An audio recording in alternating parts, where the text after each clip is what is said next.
Well, let's begin. Hello, everybody. Happy holidays to all of you, whether you celebrate Christmas or New Year or any other festivity. And welcome to the last lecture in the second online course on East Caucasian languages, organized by the Linguistic Convergence Laboratory of the Higher School of Economics in Moscow. My name is Maxim Milenchenko. I'm a research assistant in the laboratory, and I will be moderator of today's lecture. Feel free to ask questions in the chat, in Zoom, or in YouTube. The lecture will go on uninterrupted, but I will gather your questions and present them to the lecturer afterwards. So there will be time for discussion after the talk. This talk, as all of the previous in this course, is being streamed live on YouTube by the channel of the Linguistic Convergence Laboratory, and the recording is going to be stored on this channel after the lecture. Today's topic, noun classes and noun class agreement in East Caucasian, will be presented by Maria Polinsky, professor of linguistics at the University of Maryland, College Park. She is former professor at Harvard University, where she was the head of the language science lab. And since 2014, she is professor at the Higher School of Economics as well. Maria's professional interests are very diverse, including, but not limited to, syntax, ergativity, word order and information structure, typology, and language universals. Her work primarily focuses on Austronesian, Mayan languages and languages of the Caucasus. She is also known as one of the leading linguists working on the topic of heritage languages. She is the co-director of the National Heritage Language Research Center at University of California and the director of the annual Heritage Language Research Institute. She has published more than 300 works on different topics, including influential books like The Russian Language in the 20th Century, which came out in 1996, Deconstructing Ergativity, and Heritage Languages and Their Speakers, which both came out this decade. Some of her highly cited articles were published in journals like Linguistics and Language Compass, Theoretical Linguistics, and Natural Language and Linguistic Theory. She was co-editor of the Cambridge Handbook of Heritage Languages and Linguistics, which came out a month ago. She was editor-in-chief of the Oxford Handbook of Languages of the Caucasus, which was published a year ago, and she has co-written a chapter in another handbook on Caucasian languages, which is, I believe, yet to be published. Maria, thank you for coming. It's an honor to have you here. I yield the floor to you. Thanks so much. Can everybody hear me? Yes. Okay. So thank you very much for this beautiful introduction, and even more so for inviting me to be part of this series. So let me share my slides.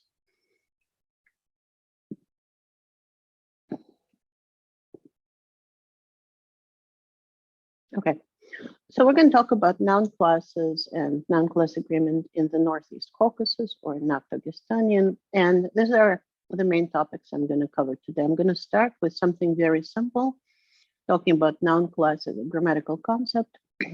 We're going to then look at noun classification in the Northeast Caucasus. We'll talk about noun class assignment with a little bit of acquisition of noun classes, just very little work, and I'm using that as an encouragement for other researchers to work on acquisition of Nakh-Dagestanian. And then we're going to look at noun class agreement in the general model of syntactic agreement. And we'll close with some outstanding questions. So the concept of noun class is not new. It's basically the concept of grammatical gender. And the starting point is that many languages classify nouns by assigning them to one of several groups. And those groups are known as noun classes or grammatical gender. Typically, the term noun class is broader than the term grammatical gender. So we can say that noun class subsumes grammatical gender. And I will be mostly using noun classes, but there's quite a bit of debate as to whether we should use the term noun class or the term gender. And I honestly don't have any courses in that race. So if you don't like one of these terms, use the other. It doesn't matter. What matters is that there is this idea that nouns are divided into several classes, and there are different ways of finding what those classes are. So how do we know that a language divides noun into groups? It's manifested in the behavior associated words. One that takes us back to the famous quote from Charles Hockett that everybody cites, and that is that gender is the behavior of associated words.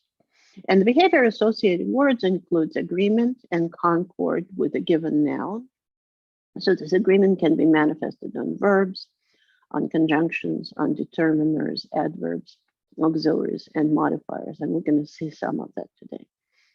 Another way you can see the division of nouns into classes through behavior associated words has to do with the choice of a pronoun, which corresponds to a given noun in co-reference. And so that's co-reference outside the nominal domain. So if a language allows you to see those properties, we can say that the language has noun classes or genders. Noun classes have to be distinguished from classifiers. And the difference is multifaceted. So noun classes are typically in a relatively small inventory. We're going to see up to 8 today. And as we look at them closer, we'll see that they're actually less than 8. And noun generally belongs to only one class. And if there is a division of nouns into classes, you're going to have obligatory copying of noun class features on associated words, roughly an agreement. Languages that have classifiers typically have a larger number of classes, it would be 20 and up. The same noun may appear with different classifiers depending on its physical shape. So for example, in languages like Japanese or Korean or Chinese, if you're talking about rugs or carpets, if the rug is rolled, you're going to use one classifier. If the rug is laid flat, you're going to use a different classifier. And the classifiers are only used in certain syntactic or pragmatic contexts. So these are roughly the divisions. If there are questions about that, I'll be happy to talk about that in the question period. So in terms of noun class as a category, we see 2 main facets, and these will be the main characters of this talk today. Noun class assignment. So how does a language divide its nominals into classes? And noun class agreement. How does the noun class or gender feature of a particular noun gets copied into those associated words that I already mentioned? So in terms of assignment, there's been quite a bit of work in the literature, including some really exciting, but unfortunately very truthful work. So if we look at languages beyond, let's say, Spanish or French or Russian, we find that noun class composition may be quite complex. And so people have tried to explain this by very complicated semantic rules. And it takes me back to this very famous book by George Lakoff, Women, Fire, and Dangerous Things, where he talks about the division of nouns in classes in the Australian language Dialectal.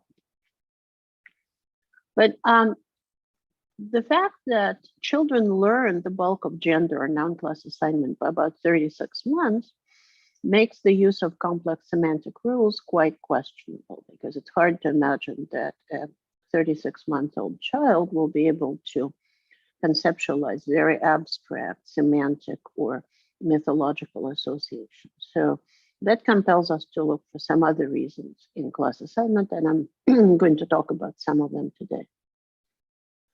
Excuse me. So in terms of reality, it looks like when we look at across the world's languages, there are a number of very simple semantic features that child learners are sensitive to early on, such things as natural gender or animacy. And there are several smaller categories that do not require abstract knowledge or abstract understanding. So for example, things you can eat or things that move. And then we see that a lot of child learners rely on highly salient formal features, which could be initial or final segments, salient derivational suffixes, and other things. And those seem to motivate the assignment of classes to different assignment of nouns to different classes. We also find, or we should be prepared to find, that children and adults may not use the exact same rules of gender of noun class assignment. And we'll talk about that in a moment. So that takes care of my very brief introduction of noun class as a grammatical concept. And now I would like to start looking at noun classification in the Northeast Caucasus. So if we look at Nakh-Dagestanian languages, we find that most languages of the family have noun classes. And in fact, in the influential work by Johanna Nichols, noun classes have been reconstructed for Proto-Nakh-Dagestanian. And we also see that there are after effects of gender or noun class in some languages. For example, in Alice Harris's work, she shows that Udi lost its genders or noun classes, but it did not lose the concomitant declension classes, which were initially associated with gender. If we go beyond Nakh-Dagestanian and look at Northwest Caucasus, only Abkhaz and Abaza have genders, and they're very simple, masculine, feminine, and non-human. And then Kartvelian languages have no gender. So if you want to look at noun classes of genders, Northeast Caucasian languages or Nakh-Dagestani languages are the main place we're going to look. So here's the distribution that we find if we look at Udi, Lezgian, Agul, and several southern Tabasaran dialects. There are no noun classes. Otherwise, there are 2 to 8 noun classes. And so the question again is, how do we see them? And the answer goes back to Hockett's definition, which I mentioned, that is through the behavior of associated words. So we find agreement markers on verbs, and some languages also have agreement markers on adjectives, demonstratives, adverbs, postpositions, and particles. Generally, agreement in Nakh-Dagestanian is prefixal. Some of the lectures in this series already talked about agreement, was mostly person agreement. Noun class agreement is separate from person agreement, and it is typically prefixal, but as you will see in a moment, there's also infixal agreement, for example, in Lakh. Gender and noun class markers typically appear only on vowel initial words, and typically a subset of those. And as you saw in the lecture by Jakub Testolet's, agreement is always with the absolutive argument, which is encoded as S or O, single intransitive subject or object of a transitive verb. Here's an example from Lakh, from Victor Friedman's article in the book that Maxim noted. So my friend took my book. You can see that we start with my friend, and then we have my book. Here's the word book. And what you see in red is the infixal agreement in class 3 or gender 3 with the book. So this wa indicates that we're in the same agreement with third class. In terms of the syntax of agreement, I'm not going to talk much about that, and I would refer you to some of my own work and excuse me, the chapter by Stephen Foley in the Handbook of Languages of the Caucasus that was mentioned earlier, where he gives a good overview of the syntactic aspects of agreement, both in noun class and in person.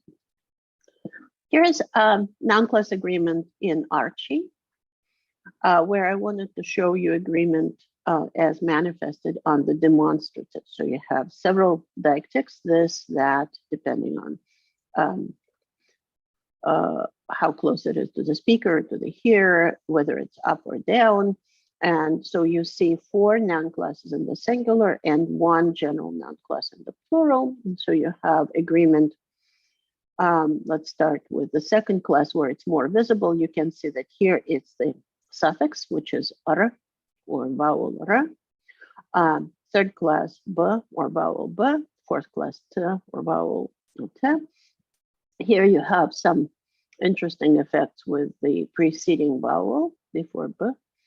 And then in the first class, it's clear that the ending is u. The agreement marker on the demonstrative is u, but in some cases it undergoes mutation, becomes wa, and in the word this closer to the hearer, you also see that this u merges with the preceding u, and you just get jab. So this is just to illustrate how agreement can be manifested outside the verbal domain. And outside the verbal domain, agreement or concord in noun class is not necessarily prefixal or infixal. So here we have an affix. So that's a pretty typical demonstrative system where you're going to see fairly articulated system of agreement. And one of the things you may notice as you look at this is that the number of classes in the plural is smaller than the number of classes in the singular. And I'll come back to that in a moment.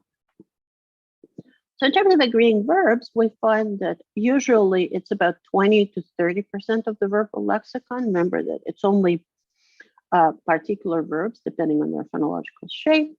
But at the same time, these verbs are very frequent. So the most common verbs like be, do, know, see typically show agreement across Nakh-Dagestanian. So the learner sees those verbs all the time, and that helps with the acquisition of agreement. Likewise, agreeing adjectives, not all adjectives agree, but about 70% of that small 10-15% sliver of the adjectival lexicon that shows agreement are actually very visible. So again, most common adjectives like good and many show agreement. Agreeing demonstratives are very common. So again, this is a way to rub it in to a learner. And so the presence of agreement on very frequent items supports the maintenance of noun classes. So here's one more example where we see the noun class indexation on associated pronouns. Remember, I talked about agreement, concord, and now we're moving on to co-reference.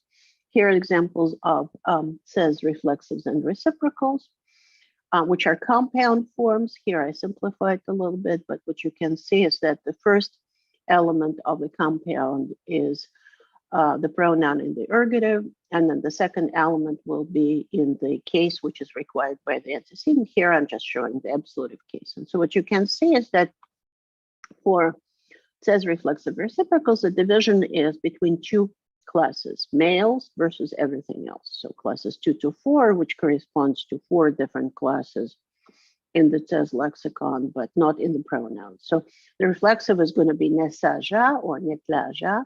And so the only difference is in the first part. And in the reciprocal, I'm using a different compound form. And here you see the different second side. So jeda, jedi, and jeda, jedu. So jedi and jedu index the difference in classes. So we have something like Ali and Ibrahim hit each other. You're going to use this form. But if you have, let's say, Fatima and Miriam like each other or something like that, you're going to get this form. So again, we see that noun class differences play a role in the choice of pronouns. So if you have a superficial discussion about noun classes in Nakh-Dagestanian, people typically talk about how many noun classes there are and how nouns are assigned to classes in a very complex, very esoteric way. So that makes it very exotic. So let's actually see how it works. And the answer to the question whether it's exotic will be not so much. It's actually understandable and comprehensible. So if we start with a language that has fewer noun classes among Nakh-Dagestanian, we can use northern dialects of Tabasaran. There's excellent recent work by Natalia Bogomolova and Dmitry Ganenkov on those. And so there, the distinction is primarily between humans and non-humans. And so what you see here is 3 verbs: to throw, to drive away, and to throw and toss. And in each of those verbs, the distinction is going to be between human and as abbreviated as H, non-human and H. But you can also see that depending on the verb, some of the distinctions may be obscured. So for example, for throw, you see, and for drive away, the singular and plural form for humans is the same.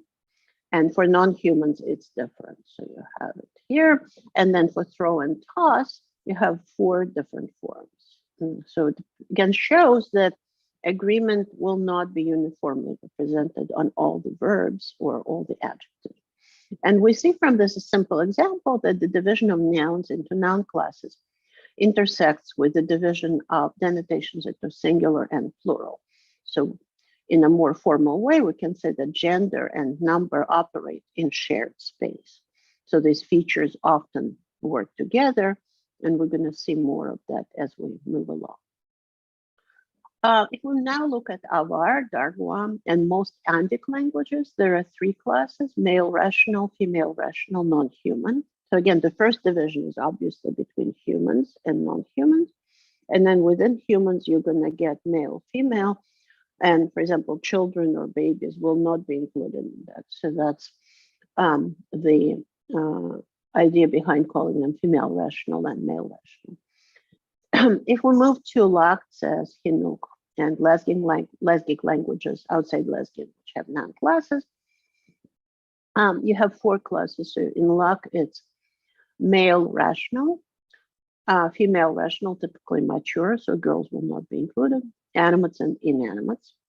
In Archie, it's male rational, female rational, and then the remaining nouns get spread over two other classes in a very complex way.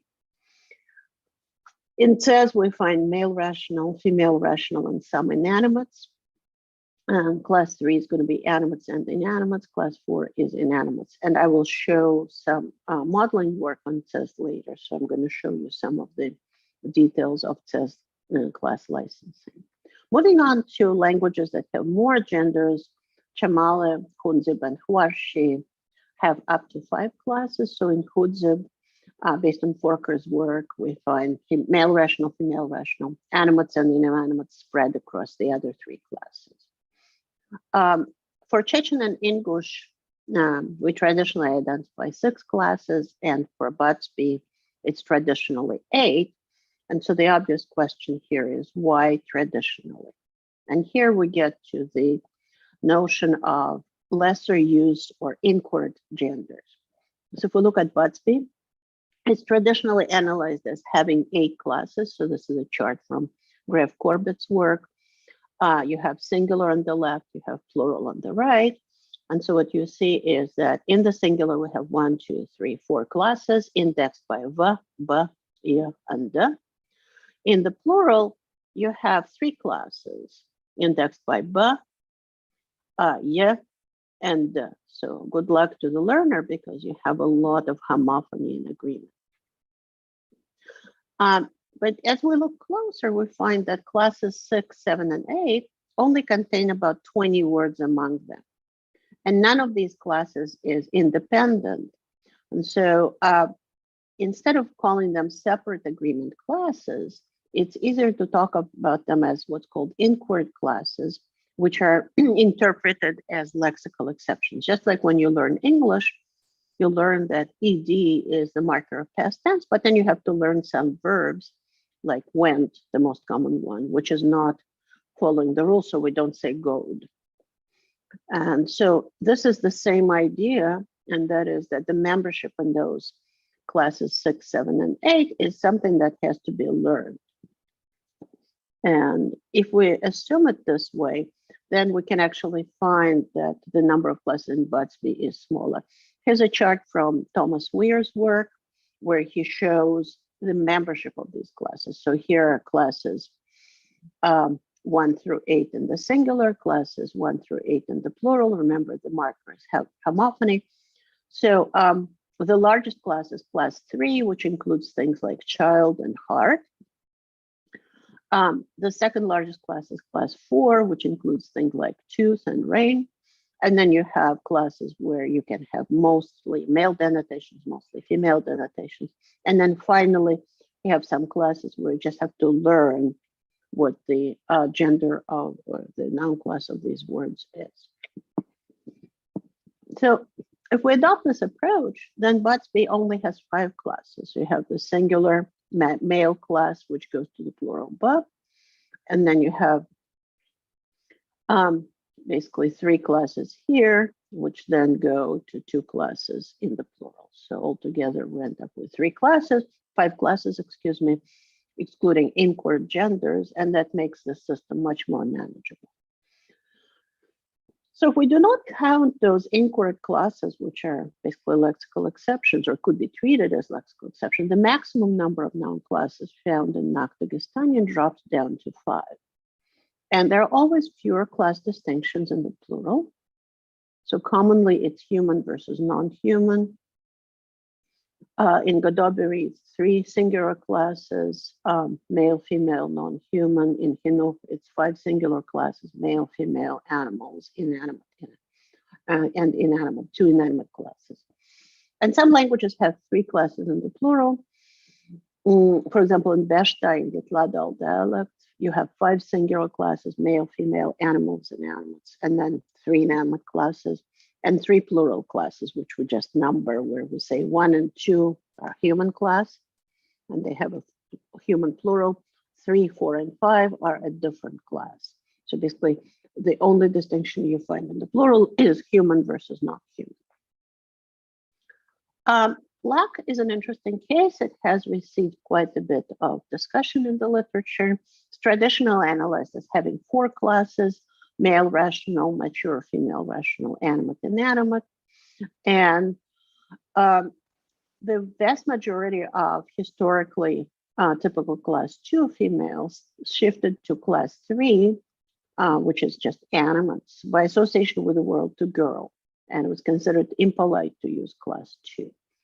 Now, currently in class 2, mature female rational, you only find about 20 words, and they're mostly terms for older family members like mother, grandmother, and so on.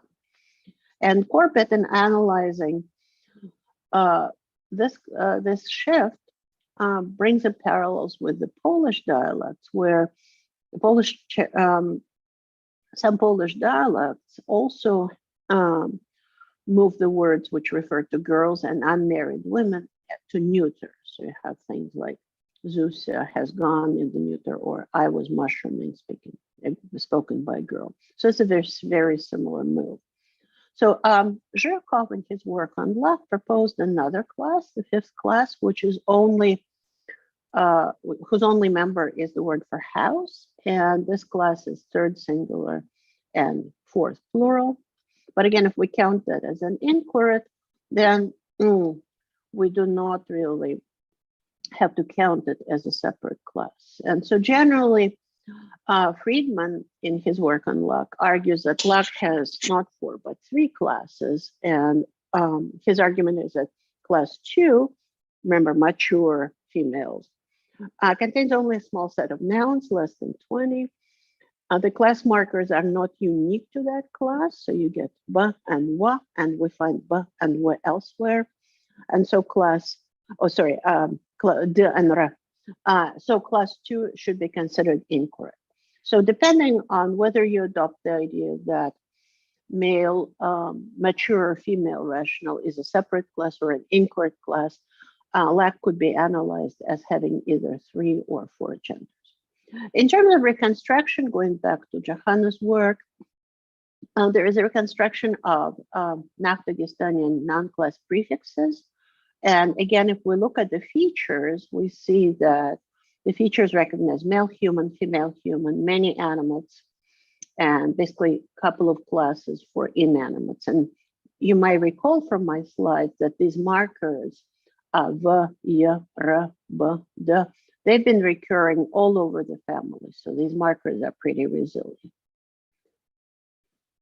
So if we now go back to this idea of what the basic semantic core may be, we find that the basic semantic core of noun classes in the North Caucasus is the division of animates and denotations into animates and inanimates.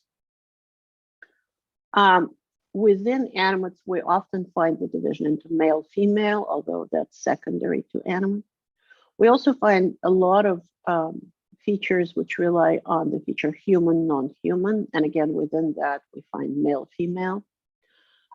We find that several languages recognize the difference between grown or rational versus non-grown, non-rational. And we also see the feature which is rarely discussed, but it's pretty obvious, mobile, non-mobile. And so if you set aside the grammatical natural gender, the natural gender, male, female, all the oppositions which I presented here are privative, where only one member of the opposition is specified. So between animate and inanimate, you can basically say that the only feature we care about is animacy. It's either present or not. If it's not, it's just the feature is not specified and we get inanimates as a result. Same for feature human. It's either present or not. Same for feature grown or rational, present or not. Mobile, non-mobile. Again, the feature mobile is present or not. So we don't need to specify both sides of the feature. We just say plus mobile, absence of mobile, plus animal, absence of animal. And this division of features, representation of features, excuse me, as privative seems to be one of the basic types of underlying representations in grammar, certainly more economical. Now, in terms of the questions that these systems raise, we can also ask a number of issues. There are a number of issues. One is if we recognize Inchord noun classes, the question is what can motivate memorization of these classes? Or to turn this question around, how quickly do we expect these classes to be absorbed by larger classes? And again, I would like to bring examples from more familiar languages, like if you look at the history of Latin.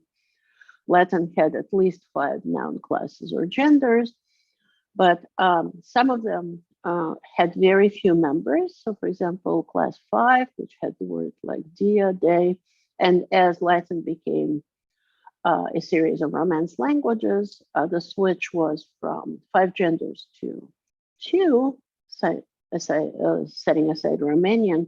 And so those incorrect noun classes were absorbed by formal analogy into larger classes.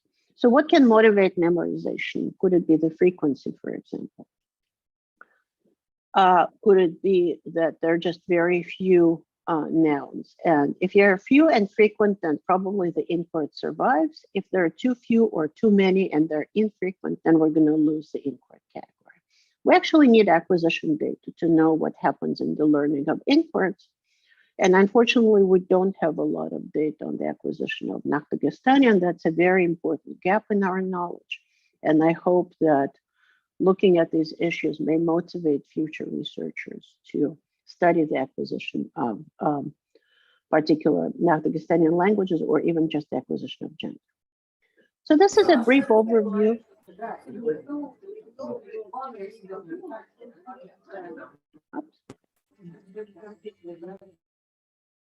This was a brief overview of noun classification in the Caucasus. Now I'm going to talk about noun class assignment, and then I'm going to move to noun class agreement.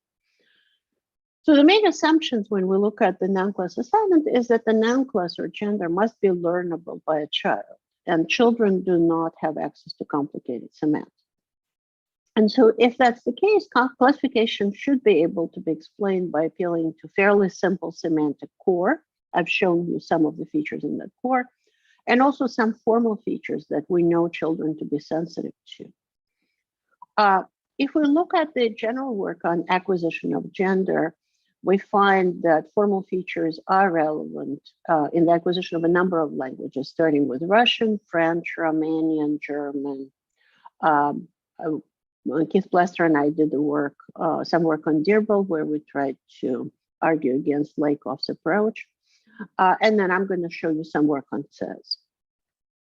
So we're going to start with looking at classification in says, one of the Andi languages in the Nakh-Dagestanian family. Says is known to have a complicated assignment system, typical of Nakh-Dagestanian languages. So we set out to analyze it without appealing to complex semantics. So here are says classes and says agreement prefixes. So class 1 is male, human, and divine. So gods and angels are in that class. Class 2 is actually very swollen. It's a big class. It includes human and divine females, but also a bunch of inacts. So that's already a problem. Class 3, again, is a problem. It has animals and various other inanimates. And various inanimates, and then class 4 also has various inanimates. Just like as I've shown you before, the distinction in the singular are more pronounced than the distinction in the plural. In the plural, you basically have a distinction between males and non-males, or everything else. So here are some examples where we see the adjective good. Remember, I mentioned that not all adjectives or verbs in Nakh-Dagestanian agree. Says is a typical case where you see that some vowel initial items show agreement, and it says agreement on adjectives is prefixal just as it is on verbs. So if you have a good shepherd, it's going to be igu aha. Good wife yigu paru, so you can say yeah. Good donkey bigu omoy. And then good spindle rigu ote. And in the plural, we're going to have good shepherds. You just had the plural. The adjective starts with a B. And then for wives, donkeys, and spindles, you're going to get non-male plural class rigu. So you've got 0, y, b, ra, b, and ra. Very regular, extremely regular agreement. So if you look at class assignment, as I mentioned, human and divine males belong to class 1. So the word for boy, the word for Allah, the word for man. Human and divine females belong to class 2. So you get wife and grandmother. All other animals belong to class 3. And please note that the word for devil belongs to class 3 because the devil is personified as an animal, typically with 4 legs and horns. So it's natural that it will be in class 4. And then inanimate nouns spread over 3 classes, 2, 3, and 4. This is just to give you a scattering of inanimates, which we see in classes 2, 3, and 4. So in class 2, we find berries, paper items, including new things. So for example, the word for euro is in class 2. Some clothing, which is not exclusively female, some body parts, some tools, mountains, stones, and rocks, some time terms like year and season, and a bunch of other inanimates, which are very hard to classify. Inanimates in class 3 are clothing, body parts, quite a few Arabic loan words, and things like alphabet, field, proverb, gasoline, sun, moon. And then inanimates in class 4 include derived abstract nouns ending in suffixes tli or ni. Again, some clothing, some body parts, some time terms, and various other inanimates. If you just look at this scattering, good luck finding the semantic 4 here because clothing is over 3 classes. Body parts are over 3 classes. So this is a very strange system. And so what we can tell right away is that males and females belong to 2 distinct classes, but how inanimates are assigned to classes 2, 3, or 4 remains a mystery. And so there are a couple of approaches one could take here. One is to say that class assignments are simply memorized. And so all you have to do is just to remember what is in each class, but that's a very large task, especially when the information about class is not robust, and we also see some class variation across dialects. The other consideration against this approach is that when we look at languages with arbitrary gender, like French, for example, or German, if you look a little closer, it's not as arbitrary as it seems. And so memorization finally would not explain why speakers are quite consistent in assigning nouns forms. If you give them a word they have never heard, they will actually have no problem finding a class for it. And speakers seem to be consistent in that regard. So the second approach is that says is like Dirbel. Remember, women, fire, and dangerous things. And it relies on the notion which Lakoff introduced so beautifully, the notion of a radial category. So each class contains a prototype, and that prototype is the member of the class which has the most defining characteristics of that class. And other nouns are assigned to the same category based on their resemblance to the prototype. So let's say in Dirbel, the sun is considered to be female, and therefore it's assigned to the same class as women are. And so nouns can be linked to each other through other members. Again, for Dirbel, Lakoff proposes that sun is the wife of the moon, and because sunburn is induced by sun, sunburn will also be in the female class, so it can be linked to that prototype through another member. And so under this approach, speakers learn the core members and then assign other numbers based on various complex semantic associations. And so here are some principles that we could actually use for assigning noun classes in CES. This is based on the work by Ramazan Rajabov, himself a native speaker of CES, who has worked on his own language quite extensively. And so he proposes a number of principles for assigning noun classes. You can see it could be material, it could be shape, it could be internal consistency, whether it's liquid or dense. It could be function, which is D, which is very typical of classifier languages. Then he goes on to semantic domain association. So for example, sock is assigned to class 4, excuse me, on the basis of being made of wool. And then the semantic category footwear is also in class 4. His other principle is species to genus association. So if a noun refers to a specific instance of a more general class, it will be assigned to the same class as the general noun. So if you have different names for fingers, they will all go in the same class as the generic word finger. Then there will be analogy, and then there will be opposite. So it's a very elaborate, very complex system, which may work in and of itself, but the problem is, again, how does a 2-year-old learn it? And so a lot of this seemed to be more like after the fact generalization rather than operating principles. And very often, if you look at Ramazan's work, they're identified as tendencies, where he says it may be the case, it is sometimes the case. And so it's hard to motivate the links between members and classes in a predictive way. So the third approach I wanted to show you here is this combination of very simple semantic and formal features. When we started working on the Bernard Comrie, I found that class 2 had a lot of nouns that had sounds E and U. And in my further work with Dan Jackson, we found that class 2 was probably historically formed by the merger of two classes. And when we gave to speakers nouns forms, invented words, which began with E and U, 92% were assigned to class 2. That means to indicate that even if they don't know the meaning of the word, they just look at its shape and it forces them to put it in class 2. About 78% of nouns ending in those narrow vowels also got assigned to class 2. And then nouns which started or ended in a bilabial, b, ma, or started and ended with r, were assigned to class 3 and 4 respectively, but that association was not robust. So this was just initial observations based on some nouns work. And what we decided to do was to use a very simple modeling algorithm to see how we can assign noun classes. So we used the decision trees. It's a series of connected questions which begin with a single question. And then based on the answer given to this question, you ask the next question.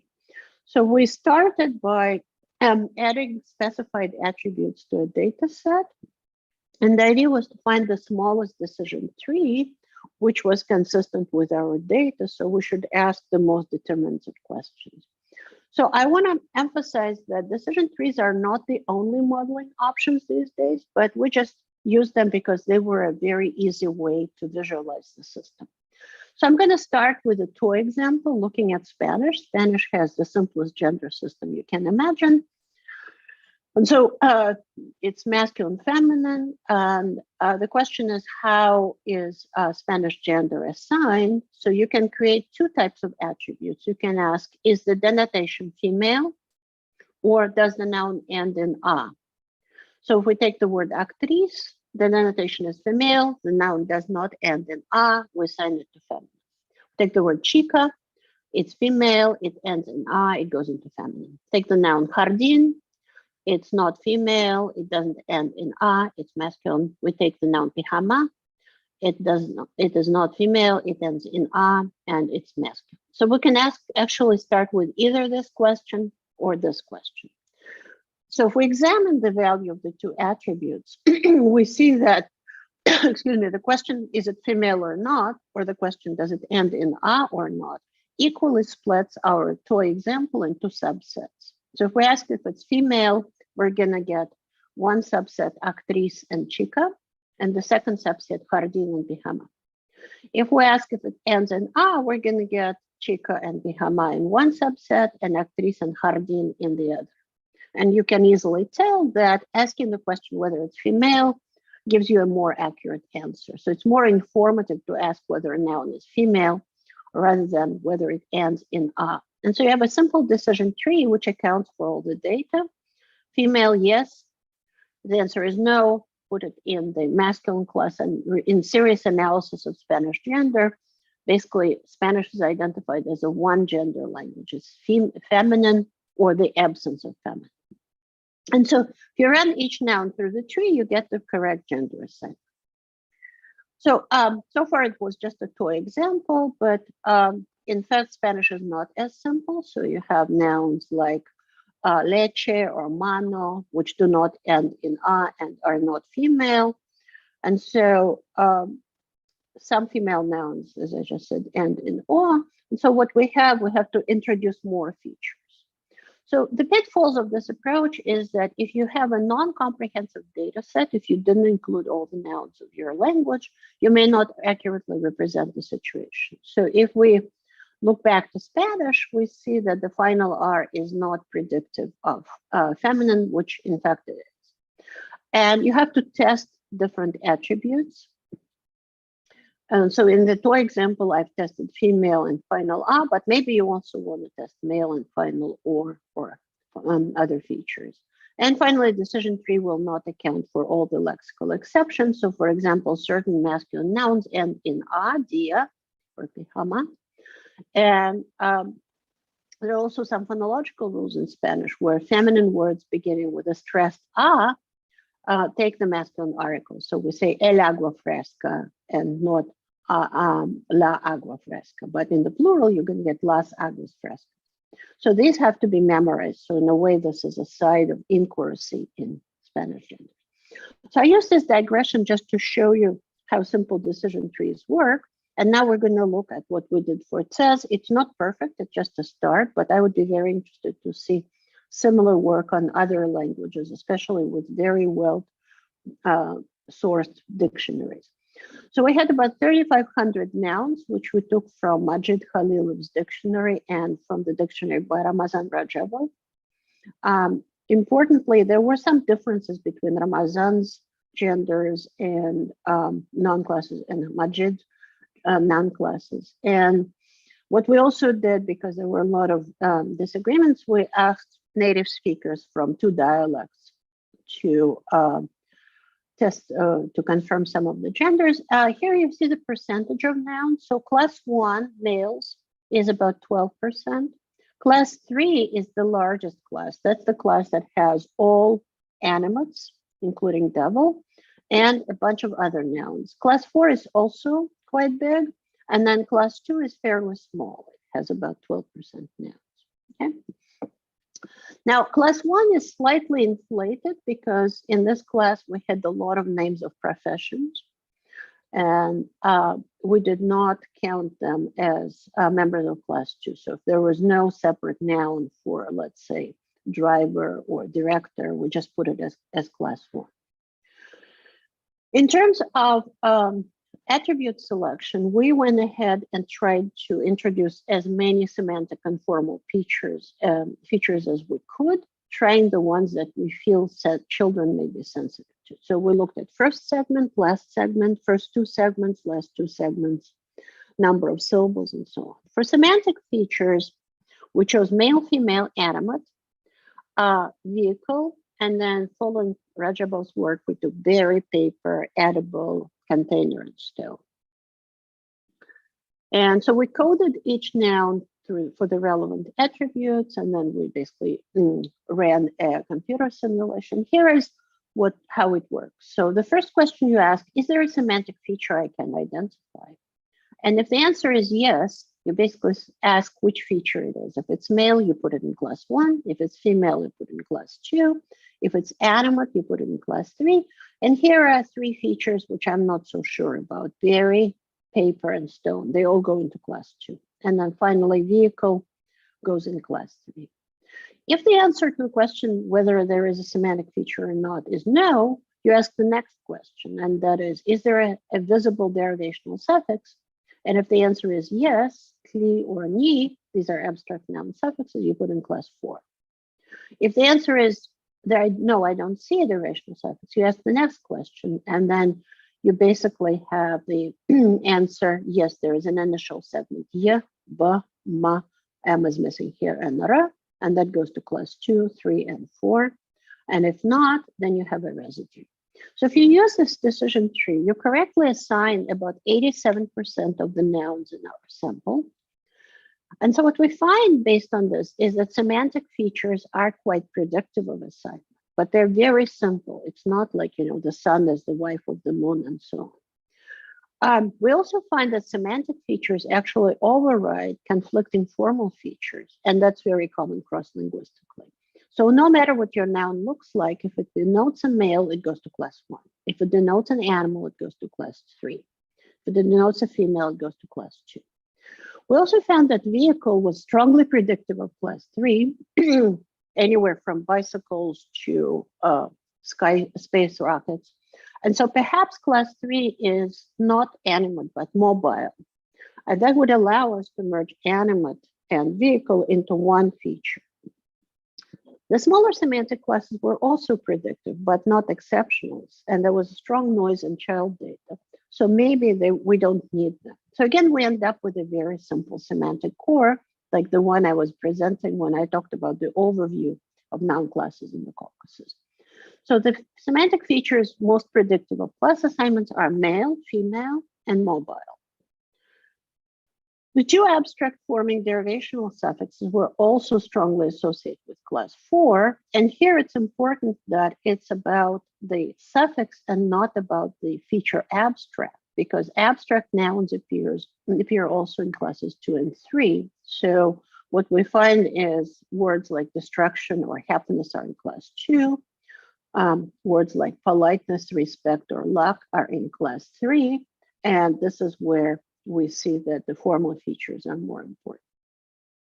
So the burning question is, what about the 13% that we did not identify correctly? And there are probably a number of potential confounds. It could be that there is a large number of loanwords in CES which are skewing the results. Some older loanwords come from Arabic. There are a lot of recent loanwords from Russian. And these loanwords may be skewing the sample one way or the other. But since these loans are part of daily life, it's really important to model how they get assigned to different classes.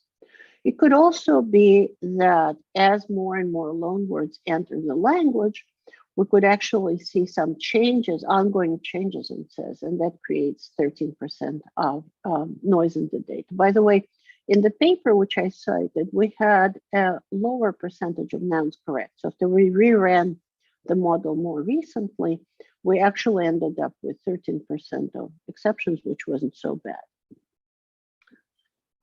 There could be dialectal variation, which is responsible for noise. There are at least 5 dialects of CES. They have phonological and lexical differences, and there may be some classification differences. So Rajabov and Halilov's dictionaries are different, and we had to rely on our consultants who came from different dialects as well, and that might reflect differences in gender. We also see that there is dialectal variation in noun classes elsewhere in the family. I mentioned Tabasaran, where the southern dialects don't have noun class at all. And in Kwarshi, some dialects have 5 classes, where others have 4. So if the system is in flux, you might have more dialectal variation than you actually suspect. So that's, again, a sign that we need more work on the particular dialects of individual languages. We also might have missed some attributes, although I find this very unlikely because if anything, we should limit the number of semantic attributes, but there may be some formal attributes that we missed, which children are sensitive to. And so a continued look at possible attributes would be helpful. Now I want to show you an experiment which was done by Anya Gagliardi in where she looked at the acquisition of CES. And so she ran a series of behavioral experiments with children and adults, trying to see how they will classify real and nonce words by noun class. And so the girl you see in the foreground was actually Annie's assistant. So she was the one who worked with younger children. So here was a very simple classification experiment. She showed the children these pictures. So two of these words are real, three words are real. So the word for girl, kid, the word for son, bok, the word for onion, which has no Q, and then the word zamil, which is a nonce word. But this one is clearly animate. The girl is female. The son is has a phonological cue that starts with a B, and then the word for onion has no cues. And so the children were shown those pictures, and then they had to talk to the puppet and say to the puppet, eat this or don't eat this. And the verb to eat has the agreement slot. So she could see, based on what they used, whether or not they would say, don't eat this. So there will be B. Don't eat this. There will be R or B.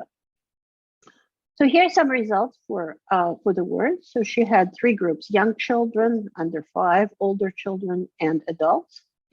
And so if they looked at biological core, and that is the whether it's animate, inanimate, male, female, you get about 79% correct for younger children and almost 90% correct for older children and adults.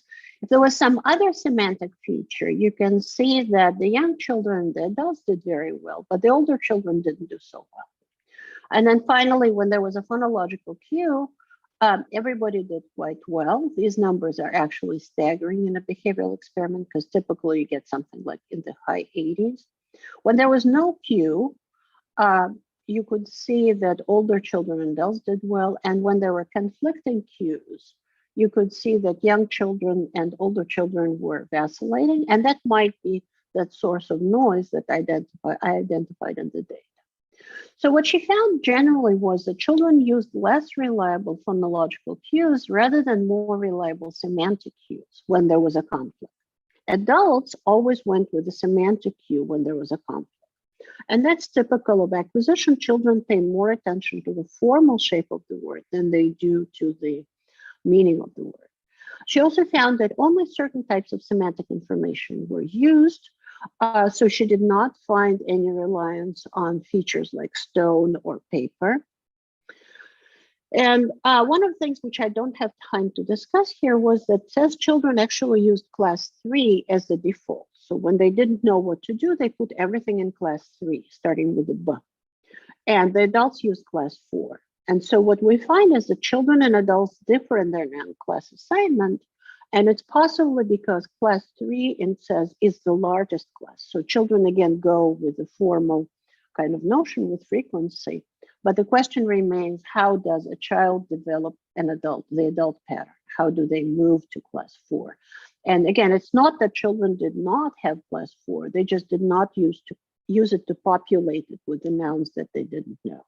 So this was a very useful study, the first of its kind, but of course it leaves a lot of things that we need to ask afterwards.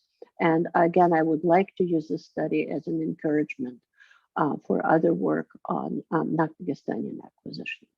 So what we find based on this is that noun classification in says is actually quite predictable. We get 87% right now. We have this simple semantic core. The children are sensitive to natural gender, animacy, and mobility. We also find several smaller categories that do not seem to require abstract knowledge or even cultural knowledge, things like, whether it's paper, whether it's edible. And then there's a set of highly salient formal features of the sort that's, again, accessible to young learners, such as initial segments or salient derivational suffixes. So again, no surprises here. And although the system looks extremely complex on the surface, it is actually accessible to child learning. So some lessons we learned from this is that modeling approaches can be a useful tool for dividing nouns into classes in a language where we don't have good evidence for other classification principles. It also serves as a tool for testing our existing conceptions of noun classification. And something that I haven't discussed here, but is good to remember, is that modeling approaches can also be used to reconstruct gender classification. If you go back, let's say, from Romanian to Latin, you can actually trace it back. But with Romanian and Latin, we know the initial stage and the end stage. With a lot of Nakh-Dagestanian languages, we only know the end stage. And so, again, modeling tools could be useful here. But modeling should be used in conjunction with corpus data, and if possible, with first language acquisition data. And this is what the work by Gagliardi shows. So if you are interested in that work, I have her dissertation in my references, and there's also a paper by Gagliardi and Lids, which showed up in Language, which again discusses these experiments. So this kind of takes care of some issues of noun class assignment. I hope it wasn't too complicated, but one of the takeaways is that noun class assignment is not based, or is unlikely to be based on very complex mythological or semantic associations. And in the time I have remaining, I would like to talk about the issue of noun class agreements. Okay, I've divided my nouns into classes. How am I going to project that knowledge into the behavior of associated words? So main issues in noun class agreement have to do with this covariance in features between a structural head, which could be a verb, an auxiliary, a tense marker, a determiner, and a nominal constituent. And so there are a bunch of interesting theoretical issues here. I'm not going to cover them all, just going to list them. One is the structure of the feature space. How are the features organized? And that goes back to this issue which I brought up, and that is that the features seem to be recurrent. How is the relevant feature expressed on the nominal constituent? What is the mechanism for learning for acquiring the relevant feature from the nominal constituent? How does the element which needs the feature get it from the element that has the feature? And whether or not agreement is uniform or not as a morphological construct. So in terms of structure of feature spaces, it looks like there's a lot of cross-linguistic variation, but in fact, agreement features, which we also call phi features, are actually a very limited set, and they are person, number, and gender. He had a very interesting lecture by Nina Sumbatova on person agreement. So if you're interested in person agreement in Nakh-Dagestanian, I would refer you back to that. My job is to talk about number and gender.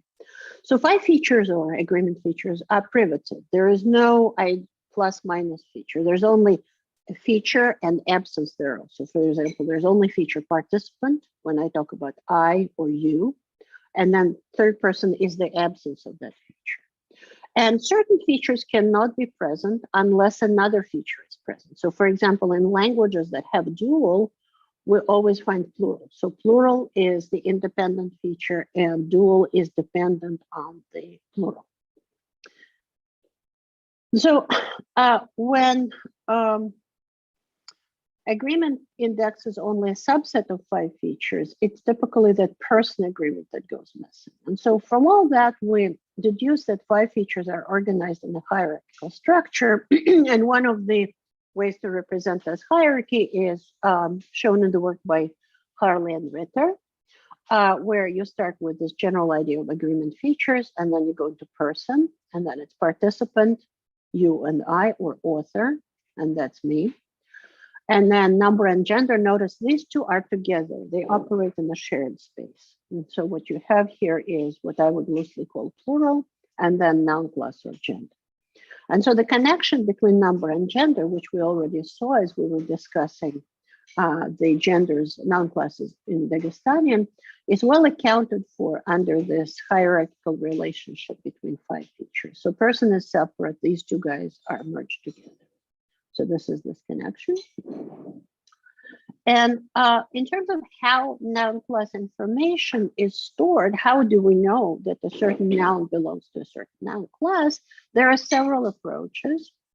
One is that noun class information is stored as a gender known at the lemma level. So each noun comes with its noun class information. Or there is a gender node to which all the nouns of this class are linked.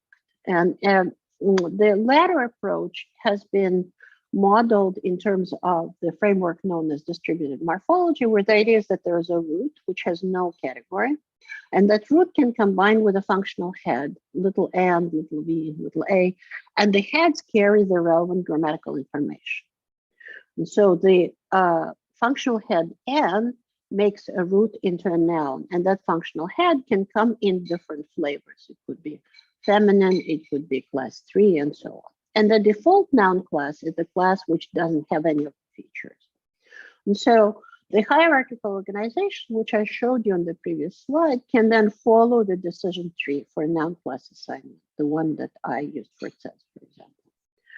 So the prefixes of noun class can be actually exponents of the categorizing little m that makes a noun a noun. So in order to create a noun, you take the root, you combine that with the functional head, and that functional head can be expressed in different ways. It can be absent, it can be null, it can be yeah, and they're all these prefixes that we've seen all the time in Nakh-Dagestanian. The important thing is that the exponents of this format do not always take the same shape, but they tend to recur across the family. So these guys recur across Nakh-Dagestanian. If we look at Romance languages, we're going to see L all over the place, and that's the recurrence of one feature. So this is more or less how we can model that. I don't want to say that's the only model, but that's the one that gives us a number of predictive properties. Now, in terms of how the feature is transferred from the nominal constituent, certain structural nodes, for example, determiners, come into the syntax with the need for a feature. And that need is met when that structural node gets the 5 feature values from a nominal. And so how do we go from I'm a structural node with a need to here's a nominal that can satisfy that need? So the node with the need is called the probe. And that probe always C commands is structurally dominant of the nominal, which is called the goal, at the stage of the derivation when the need is fulfilled. So here's the probe goal relationship. So here's the tense marker, which says I need the gender feature. And here's the goal, which has the needed feature. So this head looks down and gets the 5 feature from gender. So the same happens in the verb phrase. Here's the verb, which says I need a 5 feature. Here's the goal, which has the needed feature. Again, this item looks down up on it and receives the needed feature. And here's the noun phrase, the determiner, which, or demonstrative you wish, which needs the 5 feature, looks down, finds the noun phrase, which has the needed feature, and this feature is satisfied. So the approaches may vary, but there seems to be a consensus that agreement is a syntactic relation, which is subject to 2 very simple syntactic conditions. One is the dominance, which we call C command, and the other is locality. So the 2 items, the probe and the goal, have to be in a local configuration. The output may be subject to various morphophonological operations, but the role is secondary, and we're not going to talk about that here today. So in terms of agreement, the syntactic structure is always built from the bottom up, and when you introduce a new structural node, all that node can see is what's already in the structure, and that could be either its sister, which is or everything contained within the sister, or the C command domain, the dominance domain of the new structural node. And so what's important here in the structures I showed you, we have the very same mechanism operating on different elements. So here are our probes. It could be the finite form, it could be the verb, it could be the determiner. They're all probes. They all need the feature, noun class or number. And here are the goals. These are noun phrases which have that feature and are ready to transmit it to the probe. So probing always looks down and finds the necessary 5 features in its C command. So generally, we see that this agreement in noun class, in finite clauses, in verb phrases, in noun phrases, connects the probe, the element that needs a class, and the goal, the element that has that value. And the syntactic mechanism is identical for all these domains. Now, the agreement on adjectival modifiers and demonstratives may be subject to a different mechanism, which we call concord. And it's possible that concord could be a different syntactic process. This is a hypothesis, but so the idea is that here you just take the features from the noun and copy them on different adjectives. So again, this is not a done deal. There are some arguments against and in favor of this approach. And it's quite possible that we could actually, go back to this idea and have a uniform mechanism. That's an open question. And so in terms of theory and description, we do need more fine-grained internal organization of the 5-feature gender than it's usually adopted in Spanish, Russian, or German. We need to study more the relationship between number and gender in Nakh-Dagestanian noun class space. And it would be really important to examine these languages with respect to agreement on verbs, determiner heads, or finite heads on the one hand and on modifiers on the other, because that would allow us to answer the question whether or not we're looking at different syntactic operations or one and the same operation. This is just a subset of outstanding questions, but the important thing is that once we know how genders are, or noun classes are assigned, we could easily model their behavior on associated words through the model of agreement proposed here. So I've talked about noun class as a grammatical concept. I've shown you the noun classification in the Northeast Caucasus. We talked about the assignment, one of the burning questions in the study of noun classes in any language. And then I talked about the general model of syntactic agreement. So we now go back to sort of the bird's view of the issues. Here are two issues we may be interested in considering noun classes in Nakh-Dagestanian. How do speakers decide which noun goes into which class? So that's the issue of assignment. How do adults and children differ in that, given the says data? And once we answer the first question, how do heads actually come to carry noun class agreement with their argument? And so we see that modern linguistic theory actually helps us answer both questions, although there are still quite a few issues which need to be figured out as we go along. We definitely need more acquisition and experimental work on Nakh-Dagestanian noun classifications along the lines of what Gagliardi did says. And what we still don't know, and it seems to be a very interesting question, and which one which goes beyond Nakh-Dagestanian, is why we actually need noun classifications. What's the evolutionary utility of having a gender in a language? So thank you very much. I think I have about 15 minutes for questions, and I'm going to stop sharing and pass it on to Max. Thank you for this interesting insight on noun classes. We have many questions and comments, and I'll try to show them on a screen.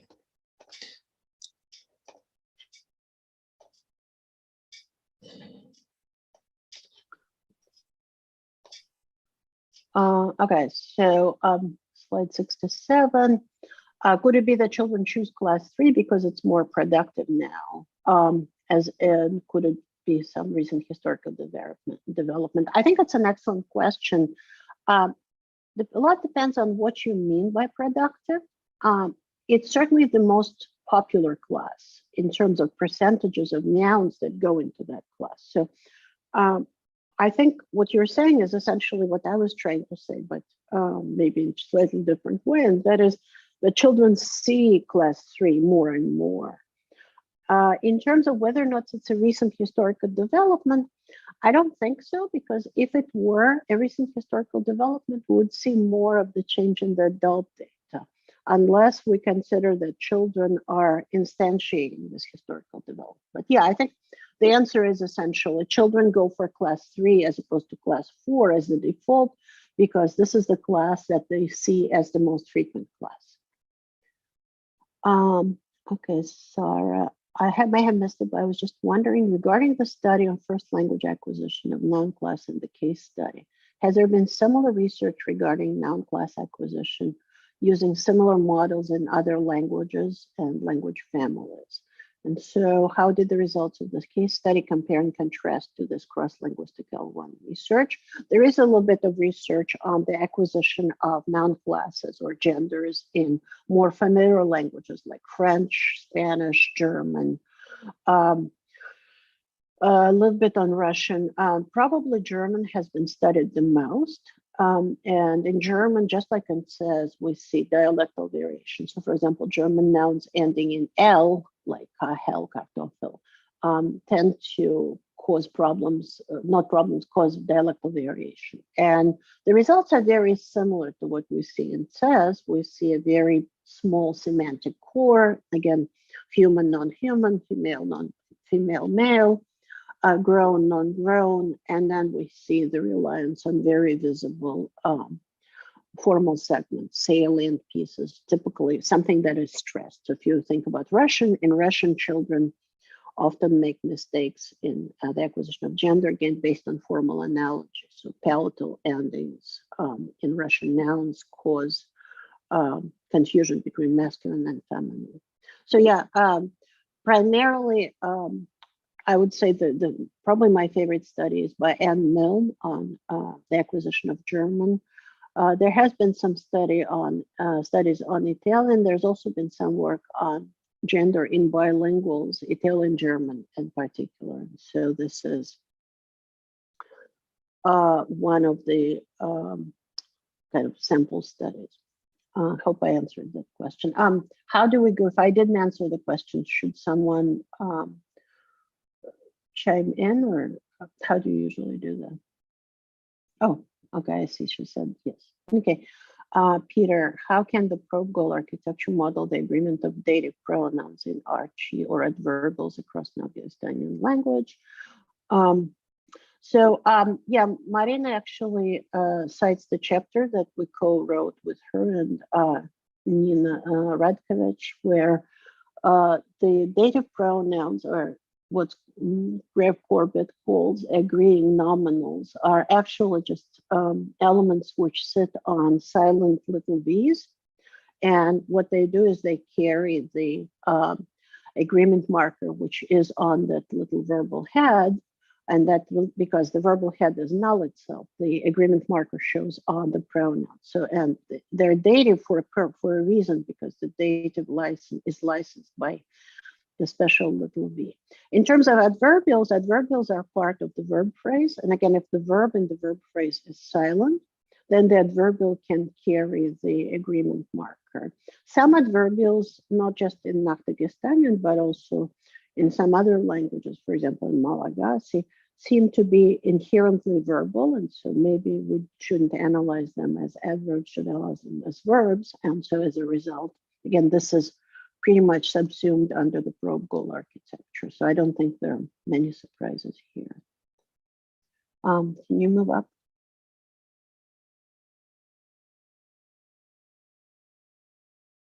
Okay. Okay.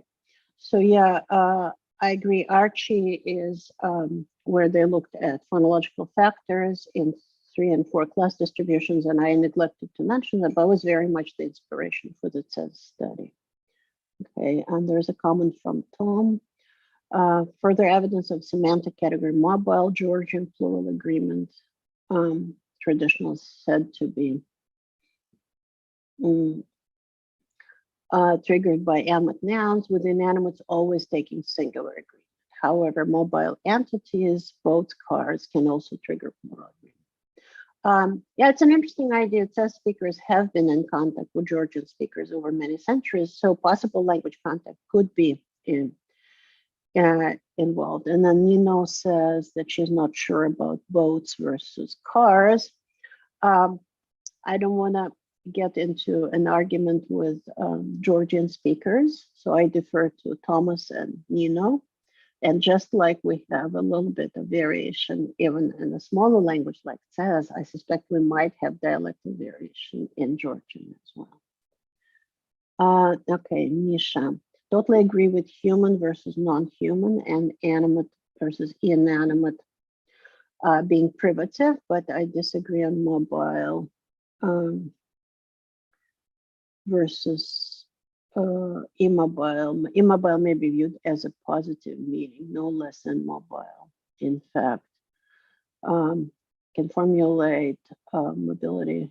Okay, it's possible. I don't know. This is a question which can be resolved through a set of experiments or modeling. So basically, you just simply build a model where you specify mobility and immobility, or you can specify immobility alone, or you can specify mobility and see which of those approaches gives you a better result. Now, in general, what we find is that children tend to have young children tend to avoid privative oppositions. They prefer equivalent oppositions, what Misha calls equally specified.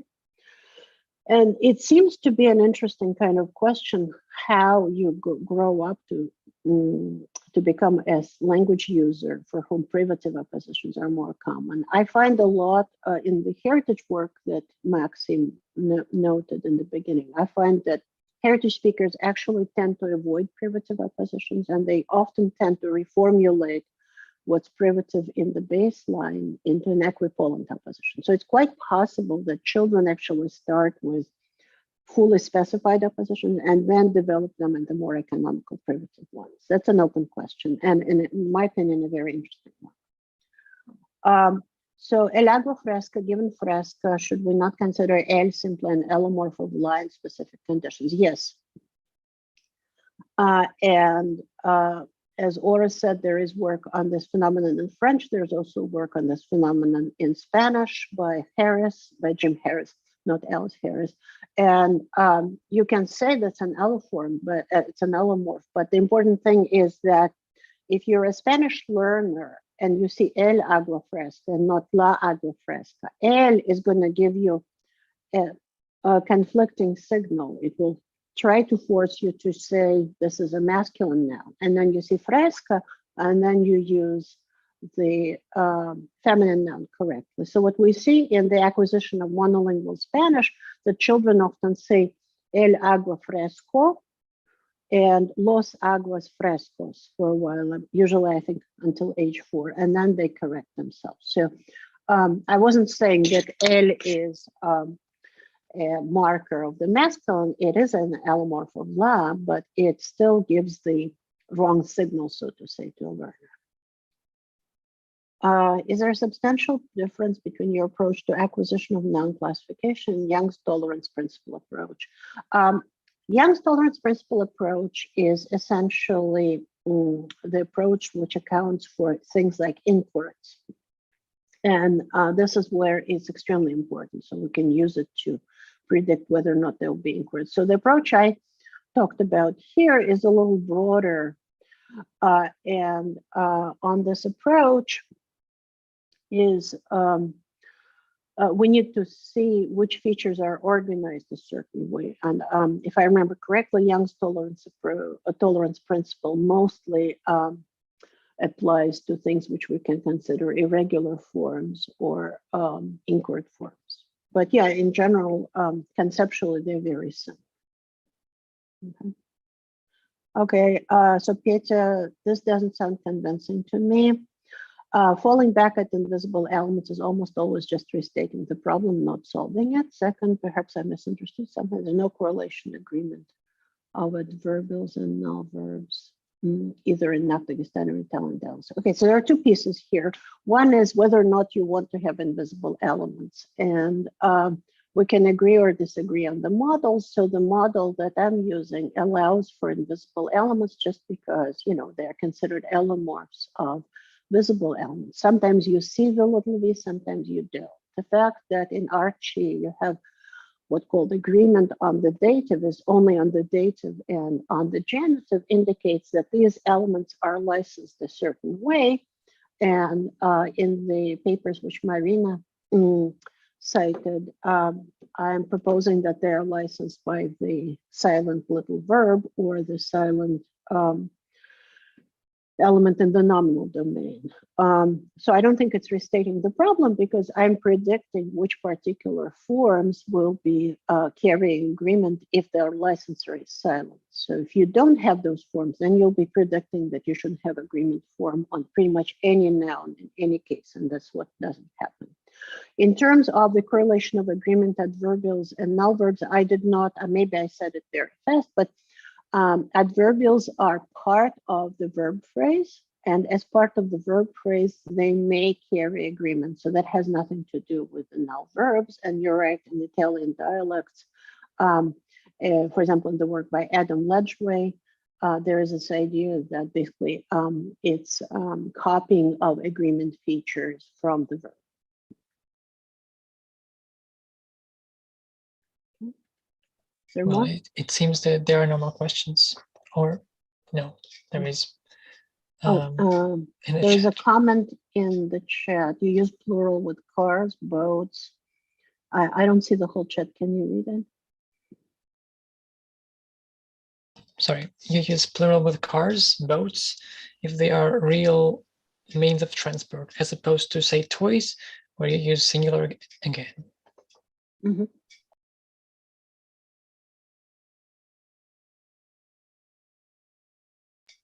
That's the comment. Okay.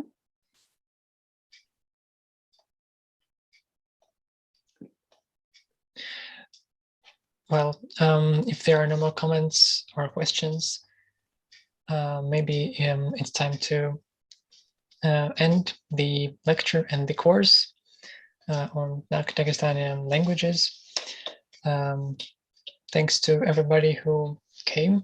Thanks to Maria, who ended this course on this note. Thanks to all the people who organized this. Happy holidays and Happy New Year. And many thanks to the organizers. It's such a wonderful course. So thank you for doing that. Thank you, guys. Okay. Bye.